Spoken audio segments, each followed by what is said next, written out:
Olá, boa noite.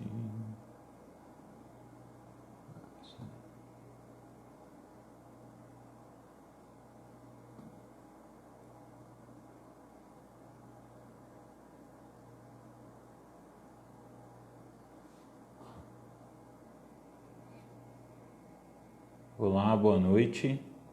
Vou esperar um minutinho para algumas pessoas entrarem na live. E aí eu vou começando aqui, tá?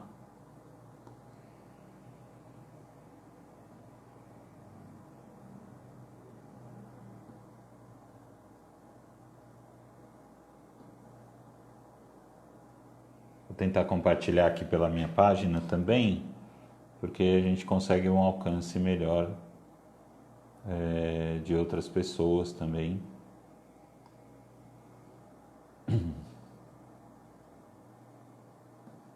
Só um instante, tá, pessoal? Quem está entrando é que a gente está fazendo alguns ajustes aqui.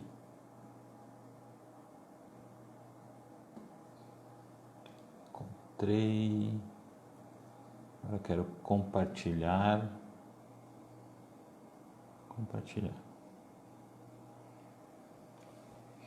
Oh, boa noite, Edson. Beleza, que bom. Que bom que vocês estão aí. Então eu não estou sozinho, né?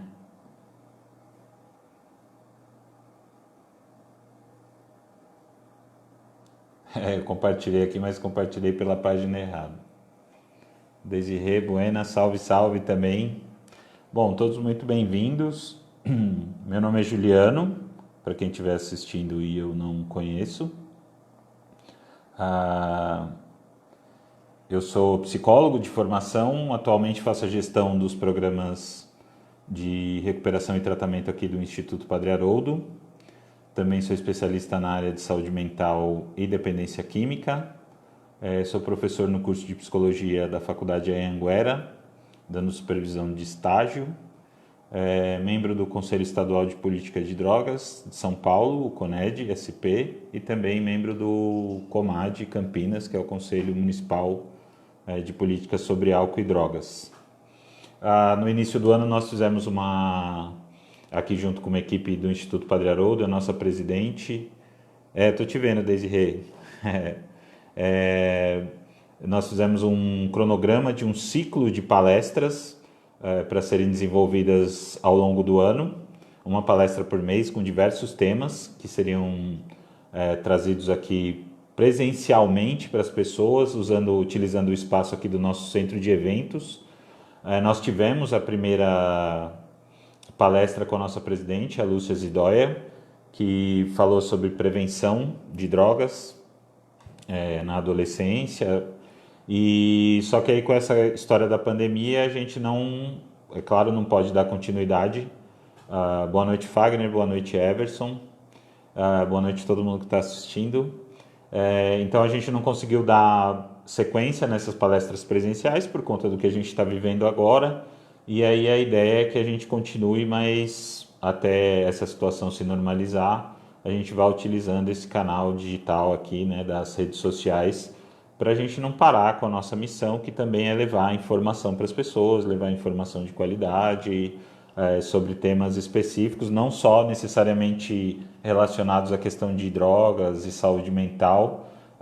Vocês podem acessar o ciclo na página do Instituto, as palestras que vão acontecer nos próximos meses. Pode ser que aconteça alguma alteração por conta dos próprios palestrantes ou dos temas que vão mudando aí agora ao longo dos dias com essa situação. Boa noite, Edu Guto. Então, a ideia aqui com vocês agora é falar um pouquinho sobre saúde mental e isolamento social. Também vou falar eu já fiz a minha apresentação, vou falar rapidinho, vou dar algumas dicas sobre sobriedade e paz para você também, Alexandre. Vou dar algumas dicas sobre a live. A primeira é que vocês podem enviar perguntas nos comentários. Tem uma pessoa da nossa equipe que está acompanhando a live também e ela vai me enviar as perguntas aqui pelo WhatsApp ou talvez aqui pela página da live mesmo, e eu vou respondendo, se houver tempo. Lógico, vou respondendo, a gente vai fazendo de uma forma mais interativa e vou respondendo na medida daquilo que é possível e que é aquilo que o meu conhecimento alcança também. Por que eu estou dizendo isso? Eu sempre gosto de dizer nas minhas aulas, nas minhas palestras, enfim, que eu não tenho todas as respostas e diante dessa situação que nós estamos vivendo, é aí que eu não tenho mesmo, né? É lógico que eu tenho uma situação profissional que eu vivo nesse momento, uma situação de vida que eu vivo nesse momento, mas como a maioria das pessoas que devem estar assistindo e como tantas outras pessoas que estão vivendo, né, neste momento. Então é lógico que a gente vai trocar aqui dentro daquilo que for possível. Porque cada pessoa tem um jeito, né, de interpretar os fatos, então dificilmente numa situação como essa eu vou conseguir fazer uma fala que alcance todas as pessoas. Isso é uma situação muito complexa, o que nós estamos vivendo nesse momento. Então, as pessoas têm diferentes formas de interpretar, diferentes formas de se enxergar diante de tudo isso que está acontecendo. Boa noite, Val. Boa noite, Alexandre. O pessoal que já passou aqui dando boa noite. Então, fica difícil alcançar todo mundo mesmo. Mas vamos lá, a gente vai trocando ideia dentro daquilo que é possível. Eu falo que eu trabalho, como a minha formação é na psicologia, então eu trabalho sempre bastante dentro da clínica do possível, né? A gente tem muitas teorias que nos ajudam a pensar sobre as coisas do dia a dia, mas a gente tem que entender o que é possível fazer na prática, aliando alguma teoria que nos ajude a pensar sobre os fenômenos que nós estamos vendo e lidando no dia a dia. Tem esse termo, isolamento social, até pode ser, as pessoas podem interpretar mal o que eu vou dizer agora, é um tema que ele está na moda, né? As pessoas estão falando porque estão vivendo isso, e então em épocas de crise é muito comum. Oi, professor Aguinaldo, Antônio também, Casa São José e Guadalupe presentes, legal, chega de dar boa noite. É um tema que ele está na moda. Então vocês veem que em tempos de crise, alguns termos que são ou da saúde, ou do social, ou de outros campos científicos, eles passam a ficar na moda e até muitas vezes serem interpretados de forma pejorativa, ou serem distorcidos, ou as pessoas passarem a julgar sem compreender muito bem o que está acontecendo. Juliano, mas por que você está falando isso, indo por esse caminho? Para muita gente que está vivendo agora toda essa situação, todos nós que estamos vivendo toda essa situação da pandemia, mas para uma parcela até grande, a gente pode dizer assim, da população mundial, mas vamos falar aqui do nosso Brasil também, o isolamento social é uma novidade, porque ele fica uma condição, as pessoas entendem ele como uma condição de estar confinado em algum lugar e não poder ter contato com as demais pessoas, não poder ter a sua rotina diária, as coisas que você precisa fazer no seu dia a dia. Para nós que trabalhamos na área do social, na área da saúde, isolamento social não é uma novidade, porque nós lidamos com diversas populações no dia a dia que já vivem uma série de isolamentos sociais. Então eu queria iniciar essa fala com essa reflexão com vocês. E comigo também, é claro. Então, por exemplo, a gente nem vou falar especificamente agora da população que vive a questão da dependência química. A gente podia falar da população idosa, que é quem está sofrendo também bastante com essa questão por estar dentro do grupo de risco. E vou falar um pouquinho também como essas pessoas, pelo menos como eu percebo que essas pessoas estão percebendo essa questão, essa regra do isolamento social. Mas essas pessoas, sejam as que estão institucionalizadas, e aqui eu não estou entrando em nenhum mérito de julgamento ou alguma coisa desse tipo, de se a família deixou porque não podia ficar, se a família não queria mais, não é nesse ponto que eu estou entrando, é lógico que isso gera toda uma outra discussão, mas as pessoas que estão em asilos, as pessoas que estão institucionalizadas, as pessoas que estão abandonadas em alguns locais, elas já vivem uma série de isolamentos, sejam eles afetivos, sociais, de acesso a lazer, à cultura, à mobilidade urbana. A gente tem uma série de coisas hoje para determinadas populações que elas não têm acessibilidade nenhuma. E isso já provoca um sentimento de isolamento. Então, o isolamento ele não se dá. É lógico que as minhas contribuições também vão vir dentro daquilo que eu percebo na minha ferramenta de trabalho, que é a psicologia. Então, as pessoas, elas a condição do isolamento ele não se dá só pela questão do confinamento, de não poder ter o contato, mas ela vai correr muito pelo campo do sentimento, de como a pessoa percebe isso. E aí as pessoas já vivem, muitas pessoas já vivem esse isolamento. E para nós, volto a dizer que estamos lidando com essas populações, isso não é uma novidade. Então, tá, Juliano, mas o que exatamente você quer dizer com isso? Eu quero trazer uma reflexão de como a gente pode pensar no nosso dia a dia, lidando com essa situação, em criar meios e estratégias para essas pessoas, para que diminua esse sofrimento nelas. Porque muitos de nós agora que temos uma vida dita saudável e que temos essa mobilidade, que agora estamos regrados em não poder sair, não poder executar suas coisas do dia a dia, nós estamos sentindo isso na pele agora. Mas o que muitas pessoas já sentem, e não é de hoje. Então, volto a dizer aqui, o isolamento social ele não é uma novidade para muitas pessoas. Podia elencar vários públicos aqui, falei rapidamente dos idosos, mas posso falar também da população que vive a questão da dependência química. A rede social permitiu muito, as redes sociais permitiram muito que as pessoas expressem uma série de ideias que elas têm, pré-julgamentos, ideias de senso comum. Não estou aqui julgando também, eu acho que as pessoas têm uma coisa que se chama liberdade de expressão, mas vocês devem ter visto as pessoas fazendo inúmeros comentários maldosos sobre as pessoas que estão, por exemplo, na Cracolândia. Inclusive pessoas dizendo coisas, taxando os usuários que estão na Cracolândia como pessoas que deveriam ser presas. Então vocês não vão prender trabalhadores, mas vocês vão prender trabalhadores, mas não vão prender as pessoas que estão na Cracolândia. Existe uma distorção muito grande de conceitos e um julgamento muito grande, né, em relação a uma questão que as pessoas não compreendem em si. Juliano, mas elas não têm obrigação de compreender. Enquanto sociedade, eu não sei. Eu já ouvi isso algumas vezes de alguns colegas, mas eu não sei. Eu acho que as pessoas precisam tentar compreender o que está em volta delas, no dia a dia. Eu postei uma pergunta essa semana, que para mim é uma grande questão que eu vivo nesse momento, que é como nós, ou como eu, né? Porque eu não posso falar por vocês, mas como eu aceitei até hoje viver, e eu acho que eu não aceitei isso calado, nem negligenciando e nem de forma covarde, mas como nós aceitamos viver numa sociedade desse jeito até hoje. O que eu quero dizer com isso? Que prega desigualdade, pessoas com tanto e outras com tantas coisas e outras com tão pouco. Uma sociedade que ainda você vê fome, você vê miséria.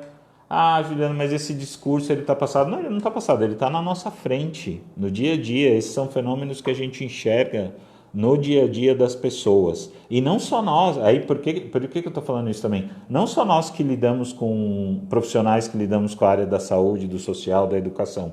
A sociedade vê isso no dia a dia, permite isso no dia a dia e tenta excluir da frente dos olhos dela tudo aquilo que não a agrada. Então eu não quero, como profissional e como pessoa, eu não quero contribuir com isso, né? E aí essa situação que a gente vive agora do Covid, do coronavírus, outro dia uma pessoa me fez uma pergunta nesse sentido e falou, mas eu acredito que é bem por aí mesmo. Não é exatamente a situação. A situação está posta. Você não tem como mudar isso. Eu não tenho como mudar isso.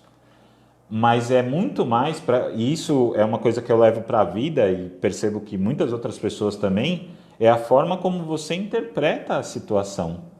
Então, muitos colegas profissionais têm desenvolvido e se apoiado em teorias de que o ambiente influencia diretamente as nossas questões internas e o nosso funcionamento mental. Ok, Mas as nossas questões internas e o nosso funcionamento mental também influencia muito o nosso ambiente.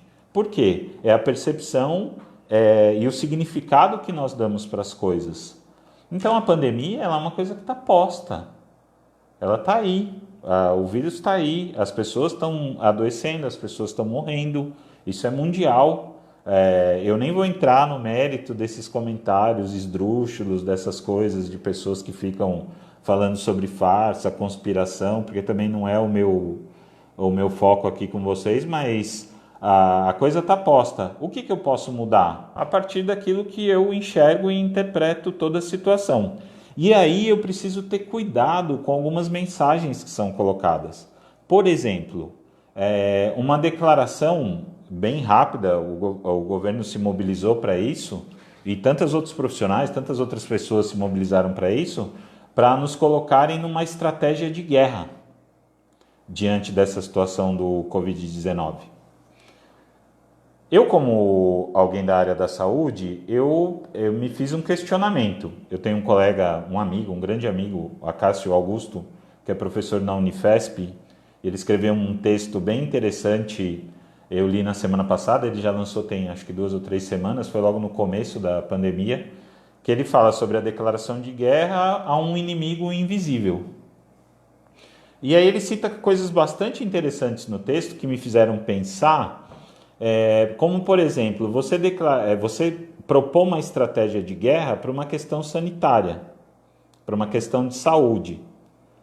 Isso é inteligente, mas também de alguma forma é um pouco perverso. Por quê? Isso vai fazer, quando você fala de guerra, quando você fala de uma estratégia de guerra, isso vai fazer com que as pessoas se sintam convocadas, certo? A participar disso, se sintam convocadas a combater isso. Os profissionais de saúde que estão na linha de frente com toda essa situação, eles vão ser eles vão ser vistos como verdadeiros soldados, verdadeiros guerreiros, que estão lá para combater, vão receber aplausos das janelas, vão receber músicas na televisão, ok, eu não estou contra eles serem aplaudidos e nem receber todo o mérito que eles têm por tudo que está sendo feito, mas eles não são soldados. Um soldado ele é treinado para matar, ele é treinado para defender. Um médico, um profissional da saúde, ele é treinado para lutar pela vida. Então ele não é um soldado, ele pode ser um guerreiro que está ali na linha de frente fazendo o que ele tem que fazer.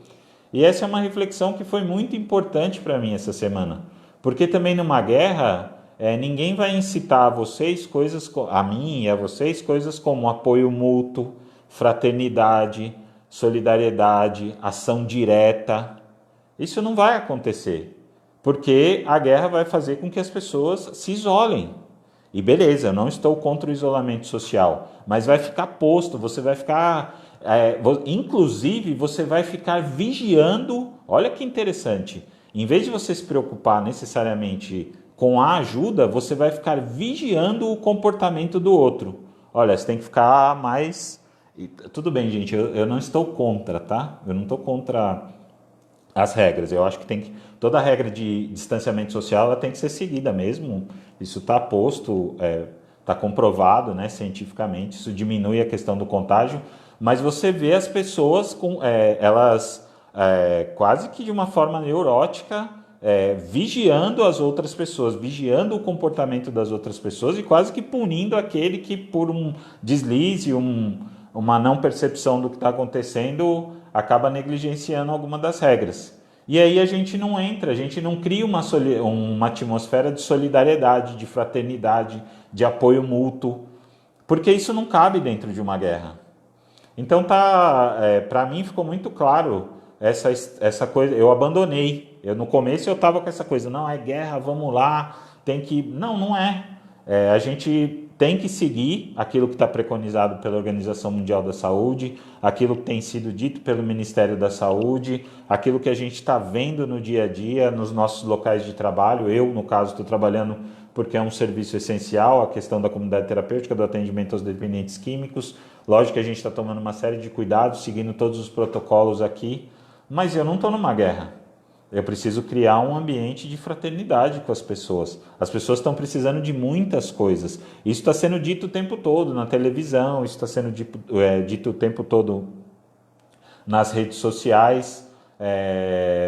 Então, eu queria fazer também esse ponto de reflexão com vocês, pensando lá no texto do meu grande amigo Acácio Augusto, porque para mim faz todo sentido e eu acho que é o que a gente tem lutado muito aqui no dia a dia e o que eu tenho percebido também que a humanidade está precisando nesse momento. É de solidariedade, é de fraternidade, é de apoio mútuo, de ações que façam sentido. O próprio Instituto Padre Haroldo, para quem está acompanhando a página, para quem acompanhou nas redes sociais, está vendo no dia a dia o esforço hercúleo que uma parte da nossa equipe está fazendo, que é para... são muitos serviços no Instituto Padre Haroldo, não é só a comunidade terapêutica, ele acaba sendo mais conhecido pela questão da dependência química, mas são muitos serviços, e aí tem serviços que atendem crianças no contraturno escolar, em serviços de convivência e fortalecimento de vínculos, e esses serviços nesse momento precisaram parar por conta dessa questão do isolamento, e muitas dessas crianças frequentam esses serviços não só, também pela questão da alimentação. E essas famílias dessas crianças estão passando necessidades também. Então o Instituto Padre Haroldo fez uma campanha, continua fazendo, já doou aí mais de 2 toneladas de alimento para 400 famílias que são assistidas também por esses profissionais e esses serviços.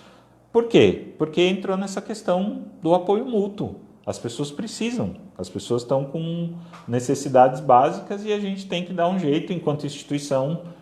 Lógico, faz parte da nossa missão isso sempre foi uma premissa aí do Padre Haroldo e de toda a nossa diretoria voluntária.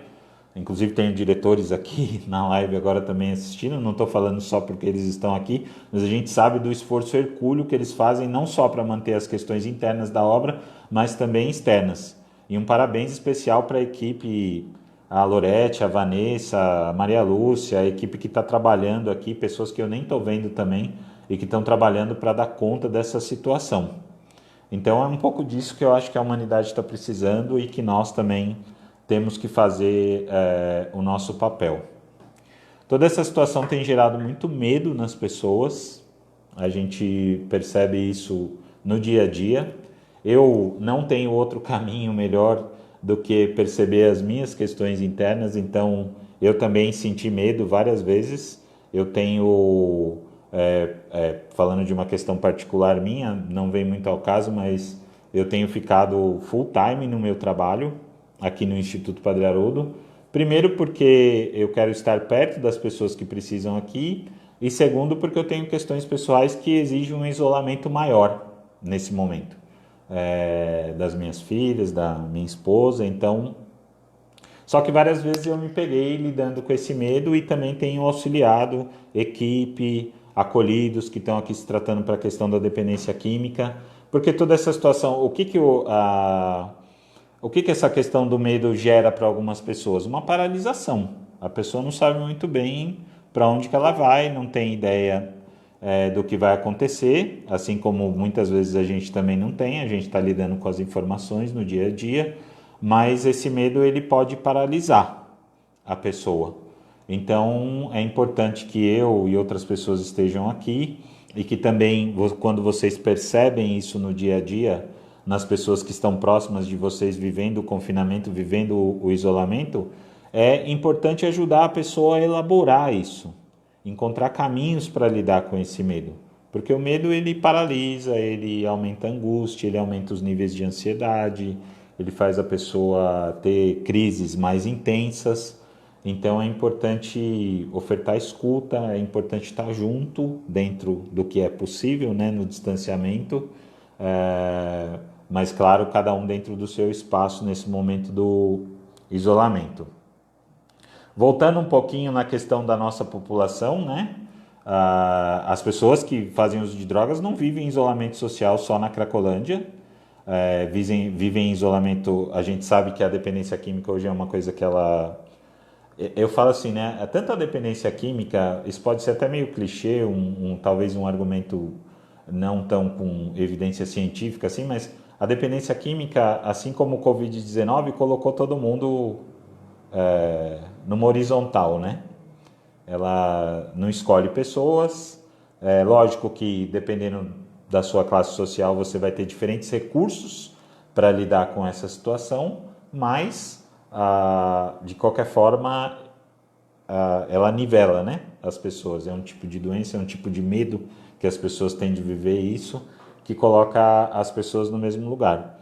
E aí, para as pessoas que estão assistindo ou que vão assistir depois, se o vídeo ficar postado na página, que trabalham nas instituições, que vivem com seus acolhidos, que vivem com as pessoas que estão tentando tratamento, é muito importante vocês fazerem uma reflexão.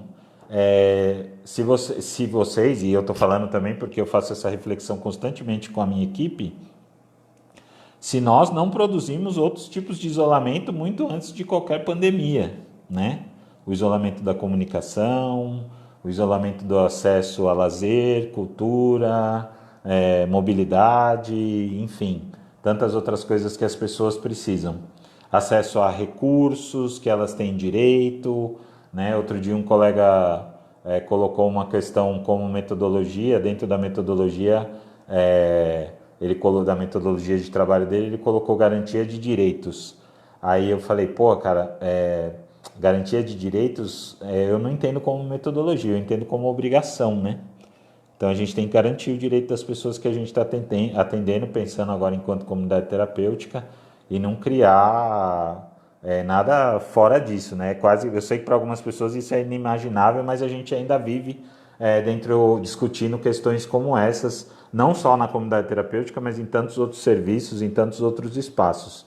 Então, a questão da garantia de direitos, de forma alguma, eu pelo menos não entendo como metodologia, eu entendo como obrigação. E aí também entender se a gente não está produzindo outros sofrimentos, fazendo outros tipos de isolamento com as pessoas, como era feito nos manicômios, como existe toda essa discussão dentro da luta antimanicomial, que eu acho bastante importante e que a gente tem que se debruçar mesmo para entender como melhorar, como aprimorar os serviços. Isso eu não estou colocando só a comunidade terapêutica, tem tantos outros serviços que infelizmente violam os direitos das pessoas e a gente tem que colocar de uma forma, isso eu falo enquanto profissional, enquanto alguém que trabalha em comunidade terapêutica, enquanto membro da Federação Brasileira de Comunidades Terapêuticas, a gente precisa pautar o nosso trabalho na evidência científica e melhorar cada dia mais a qualidade do nosso serviço e a vida dos nossos acolhidos, dos seus familiares.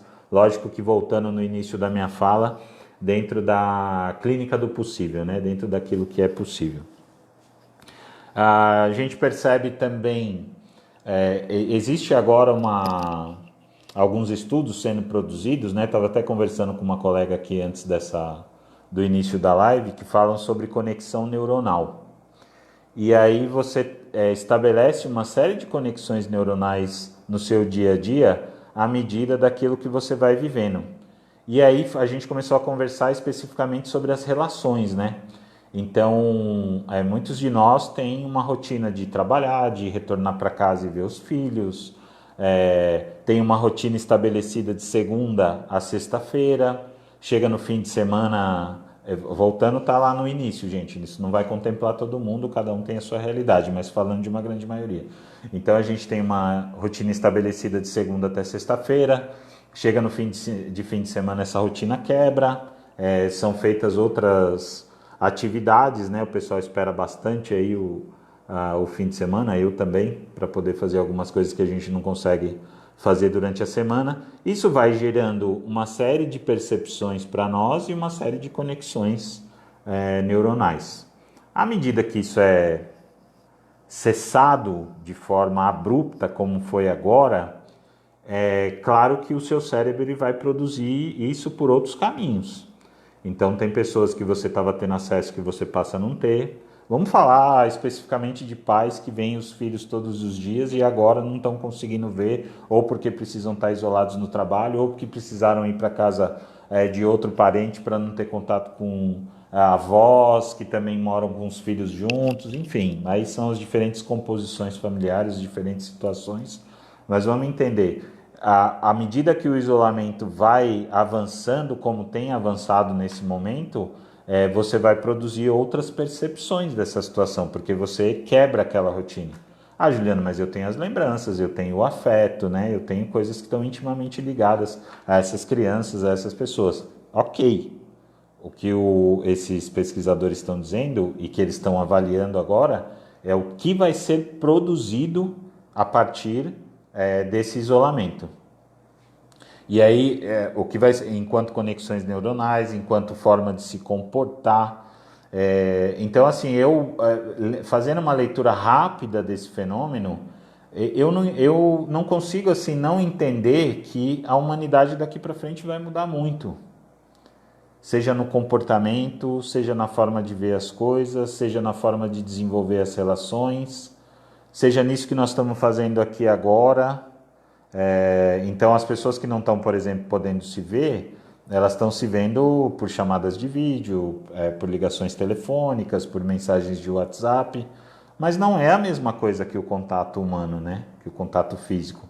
Tem pessoas que vivem de abraços, né? Tem pessoas que estão acostumadas a abraçar. Relatam isso no dia a dia. Vocês devem conhecer alguém nesse sentido. Eu gosto de abraçar, mas eu tenho uma certa medida para isso, assim. Mas eu conheço pessoas, convivo com pessoas que elas vivem disso. E agora elas não estão podendo fazer isso. O que o cérebro vai produzir a partir disso? Inicialmente, para muitas pessoas que têm esse modus operandi de vida, isso vai produzir muito sofrimento. E aí pode ser que essas pessoas vão elaborar isso de outra forma, ou pode ser que elas vão entrar numa descendente, e isso pode gerar níveis de depressão, isso pode gerar níveis de angústia. Então é importante poder lidar com isso também. Outras, eu não vou conseguir explicar isso bem para vocês, mas a gente pode fazer isso num outro bate-papo. Outra coisa também que muitos pesquisadores têm olhado e têm... Peraí que deu pane aqui na minha... Tem olhado e tem prestado atenção mesmo e tem dado ênfase a questão das pessoas que têm essa questão do suicídio, né? Da ideação suicida, das tentativas de suicídio. Como as pessoas estão podendo acessar algum tipo de ajuda para isso hoje? Porque é muito complicado, né? As pessoas estão isoladas, as pessoas estão sozinhas. E quais são as linhas de ajuda para isso? Quais são os profissionais que estão prontos para lidar com isso? Como lidar com isso sem poder necessariamente ter um contato visual com a pessoa? Hoje também a gente está percebendo um aumento muito grande, né? Aumentou, porque é o que eu disse inicialmente, está posto. A questão da terapia online, as pessoas estão sendo atendidas online, né?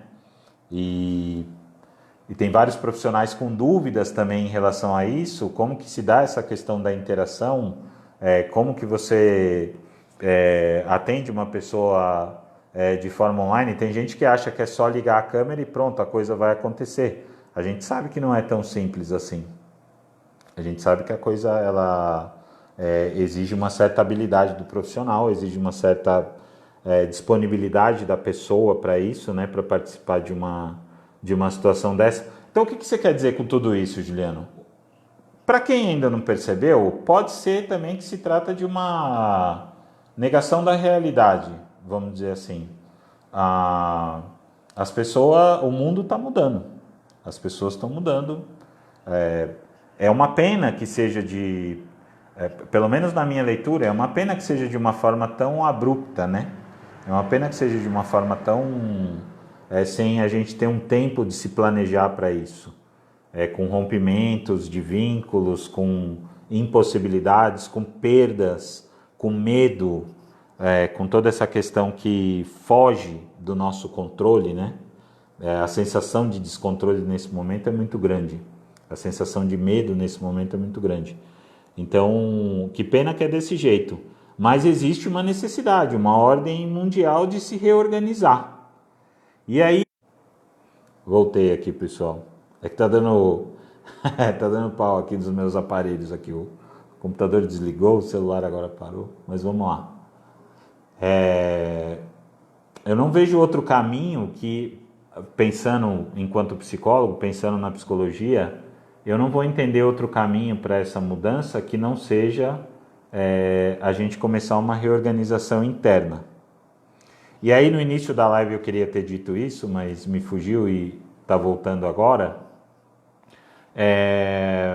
Vocês têm, quem tem acesso aos meios de comunicação, tem visto no dia a dia as pessoas, eu pelo menos recebo pelo menos 2 e-mails por dia dizendo como reorganizar ou organizar uma rotina diária, fazer exercícios, ter uma alimentação saudável, conversar com as pessoas, mesmo que seja dessa forma. Aqui ó, o Edson está falando, a sensação de impotência é muito grande. Eu concordo, diante de algumas situações é mesmo. Então eu recebo uma série de e-mails, mensagens de WhatsApp, vocês devem também recebendo muitas mensagens de WhatsApp dizendo como você se organizar e se reorganizar diante do seu dia a dia. E aí eu vou falar rapidamente sobre uma questão de produtividade. Aí um colega me disse, mais de um colega na verdade, pô Juliano, eu estou trabalhando de forma remota agora, né? Estou trabalhando em home office, mas eu quero te dizer uma coisa, eu não tenho a mesma produtividade em home office que eu tenho presencial no meu trabalho. Claro que não. Só que, percebe, esse comentário ele já vem imbuído de um sofrimento. A pessoa não me falou isso de uma forma tranquila. A pessoa falou, você, não que ela estava chorando ou alguma coisa assim, mas você percebe que tem um nível de sofrimento aí. E não vai produzir mesmo. É claro que algumas pessoas vão, outras não. Algumas pessoas já fazem esse trabalho home office, aí é diferente. Mas você ter uma coisa assim, uma mudança tão radical, isso não vai te permitir que você se adapte a isso rapidamente, né? E aí não vale... para mim, pelo menos nesse momento, não vai valer a ideia darwiniana de que vai sobreviver aquele que se adaptar melhor. Não, eu acho que vão sobreviver todos aqueles que conseguirem prestar apoio uns aos outros. Aí eu acho que a gente vai sobreviver bastante, assim. Isso tem até uma ideia de um anarquista, né, o Kropotkin, que ele contesta essa ideia darwiniana quando ele fala sobre a ajuda mútua, sobre o apoio mútuo. E aí ele fala de espécies animais, ele dá até o exemplo de espécies animais que quando elas interagem e trabalham juntas em prol de alguma situação, elas inclusive conseguem vencer o predador, né? Agora eu já estou indo para o meu culto anarquista aqui, né? Que eu vivo nesses dias. Mas é um fato. A questão de sobrevivência agora ela não é só individual. E aí eu coloquei isso, inclusive, para a minha equipe hoje, coloquei para algumas pessoas com quem eu estava conversando no dia a dia. Eu acho que um grande desafio, coloquei num comentário também de Facebook, de rede social, eu acredito que o grande desafio hoje é como a gente cria essa atmosfera de apoio mútuo dentro de uma questão de isolamento social. E não aceita simplesmente o que está sendo colocado para a gente, que a gente está numa guerra e que pronto, a gente tem que vencer essa guerra. Não é isso. Mas você está falando para a gente... volto a dizer, né? As pessoas interpretam as coisas, isso é muito idiosincrático, né? Existe uma constituição individual aí de cada um para interpretar o que eu estou falando. Eu vou também numa máxima de um psicanalista, não vou citar nomes aqui para não citar, enfim, mas para não ter nenhuma guerra ideológica assim, mas eu tenho certeza do que eu falo, mas eu nunca tenho certeza do que vocês ouviram, né? Então as pessoas vão interpretar de diferentes formas, mas de forma alguma eu estou dizendo que isolamento social, distanciamento social não são regras a serem seguidas, mas a gente precisa olhar para isso, a gente precisa interpretar o que é isso na nossa vida. E a gente precisa entender que tem pessoas que têm bastante condição de seguir isso. Tem pessoas que não têm condição nenhuma. Sejam elas, como alguém colocou aqui, né, a Renata colocou, a organização interna primordial e desafiadora. Tem pessoas que têm muito recurso interno para lidar com isso. Tem pessoas que não têm nenhum. Tem pessoas que nesse momento têm muito recurso financeiro para lidar com isso. Tem pessoas que não têm nenhum. o desafio, e aí, mas lá vem o Antônio deve estar assistindo, né? Lá vem o comunista, lá vem o. Não é nada disso, Eu acho que o desafio está aí. Como equilibrar tudo isso e passar essa situação de uma forma em que nós estejamos mais fortes lá na frente. Que a gente consiga entender isso, porque não tenho dúvidas, né? Eu não estou. Hoje vi uma outra pessoa também, por quem, enfim, eu não tenho apreço nenhum nas redes sociais dizendo, né? Que os profetas do caos não vão vencer. Eu não sou nenhum profeta do caos, mas eu tenho certeza que a gente vai passar por outras coisas, sejam elas de constituição individual, sejam elas de ordem mundial. Tem muita coisa a vir pela frente, boa e ruim. Mas o quanto a gente está se preparando enquanto grupo, enquanto sociedade, enquanto ser humano, enquanto ser social, enquanto ser sociável para lidar com essas coisas. E aí agora eu acho que é hora de contestar as regras mesmo. É hora de contestar o que está sendo colocado. Eu tenho dito isso para as pessoas, tenho percebido isso, né? Muitas coisas ficaram escancaradas agora, né? Muitas. A perversidade de alguns grupos que têm uma parte dominante sobre outros grupos, né? Eu queria poder ser mais específico aqui, mas enfim, para bons entendedores isso basta. Essa perversidade agora ela ficou escancarada. Ela ficou escancarada. Quem tem, tem, quem não tem, não tem e se vira.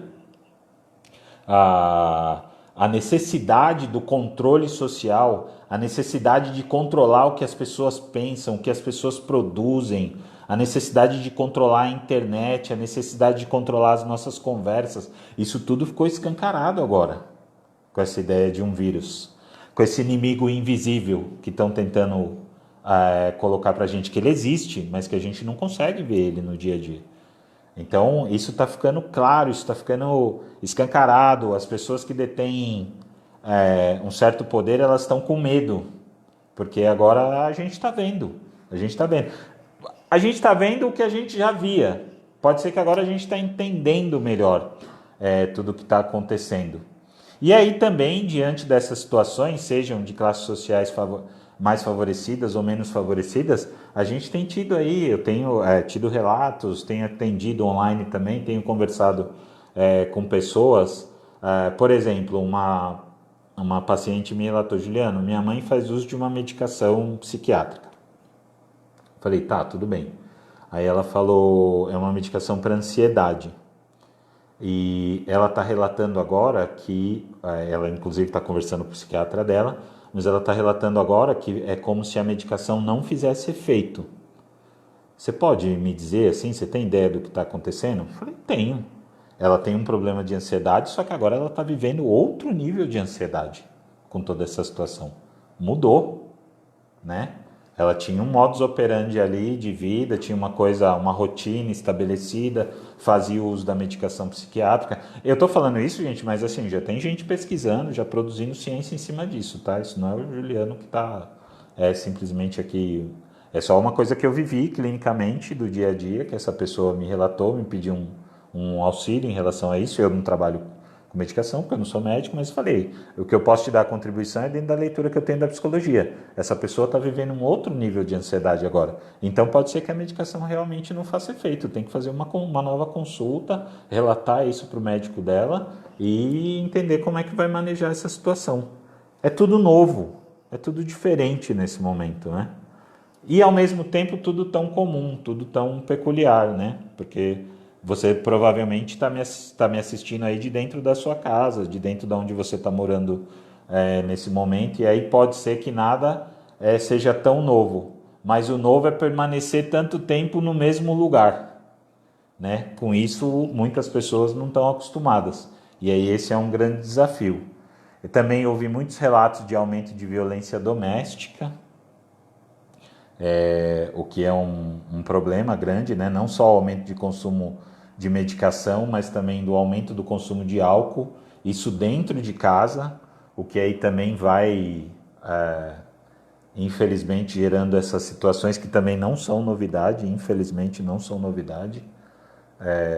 Ontem estava circulando um vídeo terrível na internet de uma mãe, enfim, violentando a filha mesmo, assim. Talvez alguns de vocês viram, eu não consegui assistir até o final, mas fiquei pensando muito, fiz um link muito forte com essa situação que a gente está vivendo agora.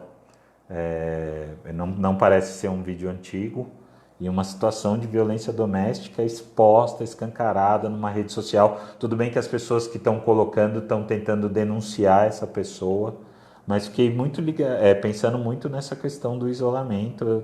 Essa criança que não está conseguindo acessar outros meios de educação, de convívio, de lazer, está dentro com essa pessoa dentro de casa, que eu acho que nada motiva a violência, nada justifica, mas nada justifica a violência, mas uma coisa terrível.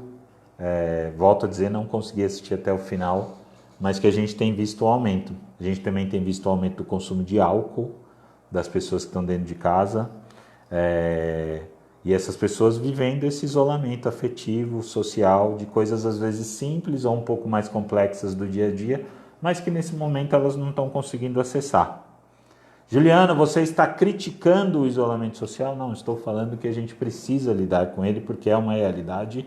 Tem sido colocado mundialmente pelos órgãos que cuidam dessa parte de saúde e sanitária, que a melhor estratégia que a gente tem nesse momento é o isolamento e o distanciamento social. Eu acredito muito que para um país como o nosso, que não é novidade, a Selma está me dizendo que essa mãe foi presa hoje. Então, está dizendo aqui na live, né? E o Antônio também está colocando o número de pessoas que morreram hoje. Mas eu acredito muito que para um país como o nosso, que não tem um sistema de saúde preparado para lidar com essa situação, por mais que isso gere um caos econômico, que não é uma coisa nada simples, não é quando eu digo por mais, eu não estou minimizando, mas por mais que isso gere ainda é a estratégia mais segura. E, embora os especialistas dizem, a conta vai chegar, e já chegou. Eu vou dizer isso aqui, né?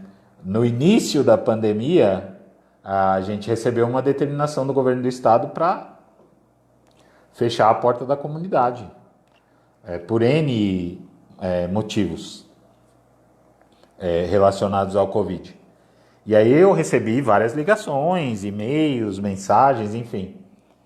E uma pessoa falou, tá bom então, vocês vão fechar a porta da comunidade e as pessoas que vão ficar na rua vão ficar à mercê, vão ficar à própria sorte. Inclusive divulgaram algumas notícias na rede. Eu falei, querido ou querida, para não ser antiético aqui, eu falei, essa população já está assim há muito tempo. Isso não é de hoje. Não estou minimizando, nem denegrindo qualquer questão dos atendimentos, dos modelos de atendimento que existem para isso, das políticas públicas que existem para isso, mas eu não posso ser hipócrita de dizer que é insuficiente. E eu não sou nenhum gênio dizendo isso, porque está todo mundo vendo, né? E nesse momento específico da história, a gente não tem um olhar para isso, de quem deveria ter. A gente não tem um olhar que deveria ter para isso. É lógico que tem um monte de gente se esforçando, tem pessoas aí do governo que tem bastante credibilidade, que estão fazendo tudo o que podem, estão fazendo um esforço hercúleo para isso, principalmente apoiando e auxiliando as comunidades terapêuticas e outros equipamentos de saúde e do social, mas a gente sabe que as políticas ainda são insuficientes e que precisa se debruçar sobre isso. Então o que eu disse para essa pessoa olha, eu não estou negligenciando, a gente vai criar meios de ajudar as pessoas, como a gente tem feito diariamente, mas eu preciso te dizer que isso também não é uma novidade. O problema é que agora escancarou, ficou claro para todo mundo, né? E as pessoas, volto a dizer lá numa coisa que eu estava falando mais inicialmente, a sociedade em si não gosta de olhar para essas coisas.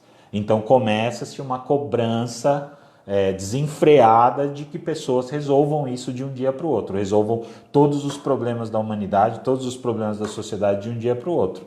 Não, é que agora ficou muito visível, você não tem como tirar da sua frente, né? O máximo que você pode fazer nesse momento é ficar dentro da sua casa. Então, infelizmente, isso vai gerando aí também um sofrimento grande nas pessoas.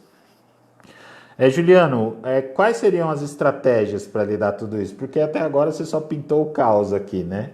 Acho que eu falei algumas coisas, volto a dizer, não quero chover no molhado, nem ser clichê aqui com vocês, mas organizar a rotina. Eu acho que assim, eu falei isso esses dias para os acolhidos aqui, disse também para algumas pessoas da equipe, disse para as pessoas da minha família também, as pessoas com quem eu convivo. Quem tem disciplina, quem tem uma autodisciplina, sofre menos nesse momento, porque vai dando jeitos dentro da sua autodisciplina de lidar com essa situação. Eu lembro muito do Padre Haroldo nesse momento. Eu tenho 3 coisas assim muito importantes para mim que ficaram do Padre Haroldo. A primeira é o trabalho. Eu tenho falado isso constantemente. Estou até começando a escrever sobre isso, um texto só, não é um livro, nada, mas para falar sobre um pouco dessa relação de 16 anos que eu tive com ele. E sendo também uma pessoa que me recuperei aqui na obra dele. Tem 3 coisas muito importantes que ficaram do Padre Haroldo para mim. A primeira é a disciplina. O Padre Haroldo era uma pessoa extremamente disciplinada, com horários, com atividades, com pessoas, com compromissos, com situações. Era uma pessoa regrada. Então ele estava o tempo todo com uma rotina bastante estruturada ou bastante estruturante. E eu acho que isso tem muito a ver com a longevidade dele que ele teve na vida. A outra coisa que ficou dele para mim muito forte é o trabalho. O Padre Haroldo é uma pessoa que trabalhou incessantemente a vida toda. Dos 16 anos que eu convivi com ele, ele trabalhou incessantemente. Tem livros dele escritos que ainda não foram publicados. É uma pessoa que ajudou muita gente, não preciso nem falar disso para vocês, vocês sabem disso. Ou para quem está na live e não conhece, pode conhecer um pouco mais sobre a vida dele, entrando no nosso site, adquirindo livros que ele escreveu, que são muitos. Então, a disciplina e o trabalho e o amor, né? O Padre Haroldo é uma pessoa que amou incessantemente as pessoas, mas ele tinha um jeito bem Padre Haroldo, um jeito bem pé no chão de amar as pessoas, sem muita fantasia, sem muito romantismo, um amor que eu poderia dizer que é um amor exigente mesmo, assim. O Padre Haroldo é uma pessoa muito exigente com ele e com as outras pessoas. Por que eu estou falando desses 3 aspectos para vocês? Eu entendo que... a Ellen está falando aqui que a disciplina precede a liberdade, né? É verdade. O poeta já disse que disciplina é liberdade, né? Então eu estou falando desses 3 aspectos dele para vocês, porque eu acredito que pessoas que estão um pouco dentro dessa tríade não que não sofrem, vão sofrer, mas tendem a sofrer um pouco menos diante de toda essa situação, porque vão encontrar caminhos principalmente internos e que vai promover atividades externas para lidar com todo esse sofrimento, para lidar com toda essa situação do dia a dia. Também entendo nesse momento, né, além da rotina estruturada, além de práticas como meditação, além de práticas de alimentação saudável, ter uma alimentação saudável, cuidar do corpo. Alguém já até colocou aqui sobre disciplina, trabalho e espiritualidade. Eu acredito também na espiritualidade nesse momento como E quando eu estou falando de espiritualidade, não necessariamente estou falando de religião, também não vou me aprofundar nisso aqui com vocês, até porque o meu tempo já está acabando aqui na live. Se vocês tiverem perguntas, podem deixar nos comentários, tá? As pessoas estão fazendo comentários muito interessantes aqui. Depois, se eu puder, à medida que eu conseguir, vou entrar na página e fazer um agradecimento especial para cada um nos comentários e elucidar mais alguma coisa diante do comentário também. Mas a espiritualidade, sem dúvidas, também é uma grande estratégia de enfrentamento para essa situação. Na última década, nas 2 últimas décadas, na verdade, a gente já tem mais de 1.200 artigos científicos escritos sobre espiritualidade como uma estratégia de enfrentamento para uma série de situações de crise na vida, seja elas psicológicas, de doenças físicas, de situações familiares, de situações sociais, ou até mesmo agora acredito que a gente vai ter coisas sendo produzidas diante dessa crise global, né? Então, eu acredito piamente que a espiritualidade é uma estratégia importante para quem a tem, para quem a busca, independente de crenças, de credo, de religião. Eu acredito que é uma estratégia bastante importante para lidar com toda essa situação. Eu tenho na verdade, uma frase que eu queria encerrar aqui. Eu não necessariamente decorei ela, tá?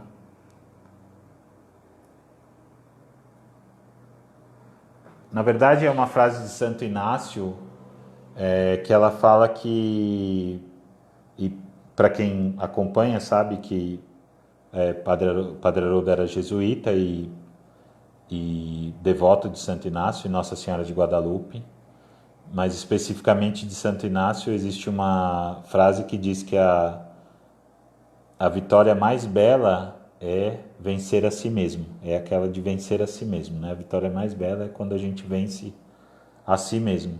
E eu acho que esse é um momento, essa frase ela tem ecoado na minha cabeça e tantas outras, né? Tantos outros pensamentos tão importantes que a gente tem tido aqui no dia a dia, mas acho que essa ecoa grande de não ceder nesse momento à tristeza, não ceder ao desânimo, não ceder ao tédio, à apatia, à depressão, à falta de perspectiva, não ceder a essas coisas de forma alguma. Eu não estou querendo ser positivista aqui, mas a gente tem que conseguir vencer essa história de uma forma que a gente inicie vencendo a nós mesmos. Eu falando de mim, vencendo a si mesmo, os meus medos, as minhas angústias. E isso só é possível quando a gente estabelece um diálogo interno franco e sincero com nós mesmos, mas também apoiado em estratégias como essa que eu falei da espiritualidade, ou do atendimento online, ou daquilo que é possível de receber ajuda. É um momento também de aprender a pedir ajuda. É um momento de aprender a pedir ajuda e não ficar nesse redemoinho mental, às vezes, que a gente entra negativo e pessimista e que vai tomando conta da gente. Tem uma pessoa que falou aqui, a Eliana falou sim, mas o isolamento com o perigo de contaminação leva a um aumento da ansiedade e a fé é uma importante ferramenta para o equilíbrio, sem dúvida. Para as pessoas que estão isoladas, não adianta estar isolado e não estar seguindo as regras, né? O isolamento não é, volto a dizer, não é só a questão do confinamento, também não é só a questão do sentimento, mas é também seguir todas as regras de distanciamento social, de higienização das mãos. Eu não deveria falar isso agora, mas me lembrei da conversa também que eu tive com essa colega, que é profissional da área também. Por exemplo, né, só para ficar mais uma pulguinha assim atrás da orelha. Lavar as mãos, higienizar as mãos o tempo todo é sintoma de um transtorno psiquiátrico, né? O toque. E agora ele não é considerado. Agora ninguém está com esse problema, tá? Ninguém está com toque. É obrigação lavar as mãos e higienizar as mãos o tempo todo. Então, mais uma pulguinha para ficar atrás da orelha, porque esse é um assunto. Por que eu estou falando? Juliano, por que falar isso bem nessa hora? Porque esse é um assunto que ele não se esgota aqui de forma alguma. Amanhã a gente tem uma live pela Febract também, para quem quiser assistir, às 20 horas. Quem quiser acompanhar é só entrar na página da Federação, da Febract, a Federação Brasileira de Comunidades Terapêuticas. Vamos estar eu, Pablo Kurlander e o Ricardo Valente falando sobre como as CTs no Brasil têm enfrentado essa questão do Covid-19. Tá bom, pessoal? Um grande beijo para quem ficou aí na live, para quem não pôde ficar também, para as pessoas que vão assistir depois. Prometo que assim que eu conseguir, entro nos comentários e vou dando um abraço virtual em cada um de vocês, tá bom? Fiquem com Deus e até a próxima.